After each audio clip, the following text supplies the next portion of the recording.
के सभी प्रशिक्षित सहायक अध्यापकों को क्रांतिकारी जोहार, आदाब, नमस्कार। साथियों, प्रशिक्षित का आकलन परीक्षा होना और बिल्कुल जो अनुमान लग रहा है कि आकलन परीक्षा में हमारे साथी 60 से 70% रिजल्ट लेकर आ रहे हैं और इसके लिए सभी साथियों को हार्दिक अभिनंदन, स्वागत है। हम लोग शुरू से यह देख रहे थे कि कुछ लोग आकलन परीक्षा को लेकर के, नियमावली को लेकर के तमाम बिंदुओं पर भ्रम फैला रहे थे, लेकिन नियमावली लागू हुआ, 4% की वृद्धि हुई,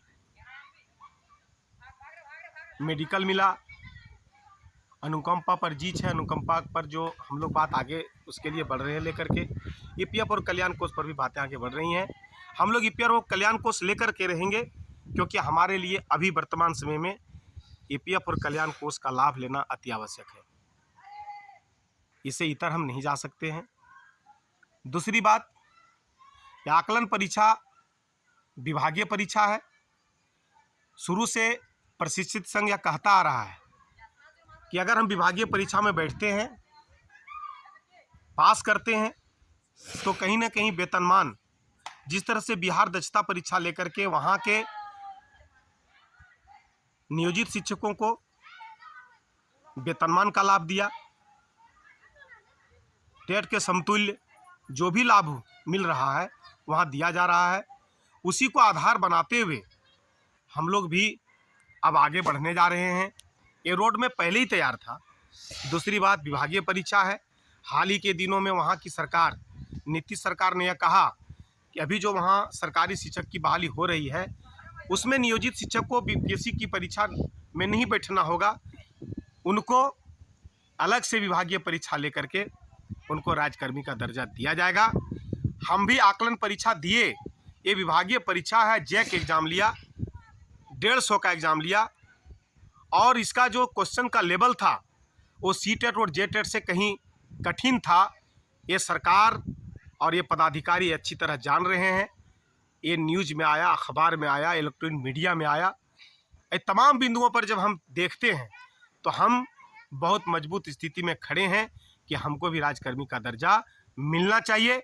और अगर हम एक साथ, एक आवाज़ में अगर सभी प्रशिक्षित, झारखंड के प्रशिक्षित सहायक अध्यापक आते हैं तो निश्चित रूप से हम राज्यकर्मी का दर्जा लेंगे और हम वेतनमान पाएंगे। साथियों, एक तरफ टेट वाले आज आमरण अनशन कर रहे हैं, हम उनका स्वागत करते हैं, भगवान से प्रार्थना करते हैं कि उनको वेतनमान मिले, इससे हमको कोई गुरेज नहीं है। लेकिन अगर प्रशिक्षित सहायक अध्यापकों से या प्रशिक्षित संघ के नेतृत्वकर्ता से अगर वह यह चाहते हैं कि उनका समर्थन मिले तो इस पर कहीं ना कहीं हम लोगों को भ्रम की स्थिति में पड़ जाते हैं।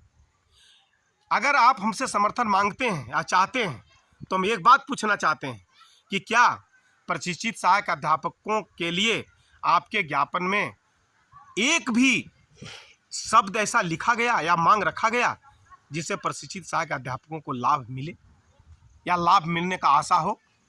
तो किस आधार पर और किस बिना पर हम आपके आमरण अनशन को हम समर्थन दें? ये सवाल उठता है, सवाल हम पूछते हैं क्योंकि हम स्पष्ट रूप से कोई चीज़ को रखते हैं और स्पष्टता के साथ आगे बढ़ते हैं। एकीकृत मोर्चा ने समर्थन दिया, हमको तो ये समझ में नहीं आ रहा है कि एकीकृत मोर्चा में अगर टेट भी हैं, प्रशिक्षित भी हैं, तो आज प्रशिक्षित के लिए उसमें क्या है? जो प्रशिक्षित एकीकृत मोर्चा में जो आज हैं उनको क्या मिलने जा रहा है, जो कि आज संजय दुबे जी और नेतृत्वकर्ता उनको समर्थन दे रहे हैं, तो प्रशिक्षित को उससे क्या लाभ है उनको बताना चाहिए। इसका मतलब है कि आज भी वही षड्यंत्र और वही चाल चलने की कोशिश की जा रही है, कि सिर्फ टेट को ही लाभ दिलाने के चक्कर में है और प्रशिक्षित सहायक अध्यापकों के लिए उनके पास कोई विजन नहीं है, कोई लक्ष्य नहीं है। लेकिन फिर मैं एक बार बता देना चाहता हूं कि झारखंड राज्य प्रशिक्षित सहायक अध्यापक संघ बिल्कुल लगातार अपने सिद्धांत और विचारधारा में अडिग है। हम आकलन पास करने के बाद, परीक्षा तो हो गई है, रिजल्ट आने दीजिए, एक मंच पर आकर के, एक जगह पर आकर के वेतनमान की लड़ाई और राजकर्मी का दर्जा हम हर हालत में लेकर के रहेंगे। और जो ये मानदेय में टेट और प्रशिक्षित का जो इतना अंतर है, उस अंतर को भी एकदम बिल्कुल समतुल्य करेंगे, क्योंकि बिहार समतुल्य मानदेय टेट और दक्षता जो पास किए हैं प्रशिक्षित उनको दे रहा है। हम उसको आधार बनाकर ये जो इतना षड्यंत्र करके इतना अलग और इतना